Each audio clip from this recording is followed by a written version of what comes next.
Who keeps manipulating the price of XRP? How do they benefit from keeping it low? And will this always be the case? Ripple, I don't make any bones about that. Other people are like, Ripple sells onto the market. Yeah, they do.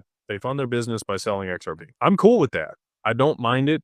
It maintains price stability and the use case and them to be able to trial the asset for what they're trying to use it for, which is payments. You can't have crazy volatility in an asset and settle payments with it. It's not good for it. I know people have been frustrated by the last 5 years worth of price action where it's just been meandering along, slowly moving sideways, and then there'll be a rise and it comes back down and moves sideways again. That's what it's meant to do. Imagine when it's $1,000 or $10,000. Do you want it to be volatile, losing and gaining 90%? No, you don't. You want it to meander sideways and hold price stability so that when you borrow against it or use it to settle, you know what the price is going to be when it gets to the other side. So again, I know that has been frustrating, but Ripple selling onto the market, they have a treasury mechanism, which they use to maintain price stability of XRP. Like that's the whole point. So what's the benefit? Well, they can use it in their software to be able to trial it and sell it to the banks. Do they manipulate the price? For sure. They can also manipulate it the other way, which is what we all want. We want it to run up.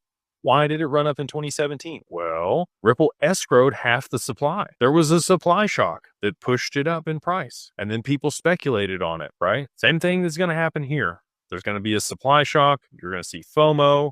There's going to be a bunch of announcements. We're going to have DATs and ETFs and other structured products get launched around it.